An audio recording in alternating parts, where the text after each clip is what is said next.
ऊंट छठ का व्रत और पूजा करते समय ऊंट छठ की कहानी। ऊंट छठ की कथा सुनते हैं, इससे व्रत का पूरा फल प्राप्त होता है। किसी गांव में एक साहूकार और इसकी पत्नी रहते थे। साहूकार की पत्नी रजस्वला होती थी, तब सभी प्रकार के काम कर लेती थी। रसोई में जाना, पानी भरना, खाना बनाना, सब जगह हाथ लगा देती थी। उनके एक पुत्र था। पुत्र की शादी के बाद साहूकार और उसकी पत्नी की मृत्यु हो गई। अगले जन्म में साहूकार एक बैल के रूप में पैदा हुआ और उसकी पत्नी अगले जन्म में कुतिया बनी। ये दोनों अपने पुत्र के यहाँ ही थे। बैल से खेतों में हल जुताया जाता था और कुतिया घर की रखवाली करती थी। श्राद्ध के दिन पुत्र ने बहुत से पकवान बनवाए, खीर भी बन रही थी। अचानक कहीं से एक चील उड़ती हुई आई। चील के मुंह में एक मरा हुआ सांप था। वो सांप चील के मुंह से छूटकर खीर में गिर गया। कुतिया ने ये देख लिया। उसने सोचा इस खीर को खाने से कई लोग मर सकते हैं। उसने खीर में मुंह अड़ा दिया ताकि उस खीर को लोग ना खाए। पुत्र की पत्नी ने कुतिया को खीर में मुंह अड़ाते हुए देखा तो गुस्से में एक मोटे डंडे से उसकी पीठ पर मारा। चोट तेज थी, कुतिया की पीठ की हड्डी टूट गई। उसे बहुत दर्द हो रहा था। रात को वह बैल से बात कर रही थी।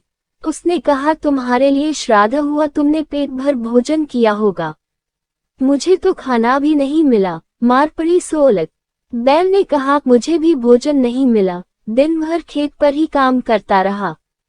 ये सब बातें बहू ने सुन ली। उसने अपने पति को बताया। उसने एक पंडित को बुलाकर इस घटना का जिक्र किया। पंडित ने अपनी ज्योतिष विद्या से पता करके बताया कि कुतिया उसकी माँ और बैल उसके पिता है। उनको ऐसी योनि मिलने का कारण माँ द्वारा रजस्वला होने पर भी सब जगह हाथ लगाना, खाना बनाना, पानी भरना था। उसे बड़ा गैक हुआ और माता पिता के उद्धार का उपाय पूछा। पंडित ने बताया, यदि उसकी कुंवारी कन्या भाद्रपद कृष्ण पक्ष की षष्ठी यानी ऊंट छठ का व्रत करे, शाम को नहाकर पूजा करे, उसके बाद बैठे नहीं, चांद निकलने पर अर्घ्य दे। अर्घ्य देने पर जो पानी गिरे वह बैल और कुतिया को छुए तो उनका मोक्ष हो जाएगा। जैसा पंडित ने बताया था, कन्या ने ऊंट छठ का व्रत किया, पूजा की। चांद निकलने पर चांद को अर्घ्य दिया। अर्घ्य का पानी जमीन पर गिरकर बहते हुए बैल और कुतिया पर गिरे, ऐसी व्यवस्था की।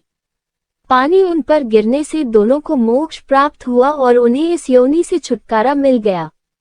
हे ऊंट छठ माता, जैसे इनका किया वैसे सभी का उद्धार करना। कहानी कहने वाले और सुनने वाले का भला करना। बोलो छठ माता की जय। तो दोस्तों, कैसी लगी आपको ये कहानी? अगर आपको ये कहानी अच्छी लगी हो तो एक लाइक जरूर करना। ऐसे ही मजेदार और जादुई कहानियाँ देखने के लिए हमारे चैनल को सब्सक्राइब करें और बेल आइकन पर भी क्लिक कर दें ताकि हमारी सारी वीडियोस आप तक सबसे पहले पहुंचे। तो मिलते हैं अगली कहानी में, जो होगी बहुत ही मजेदार। तब तक के लिए आप अपना और अपने परिवार का ध्यान रखें।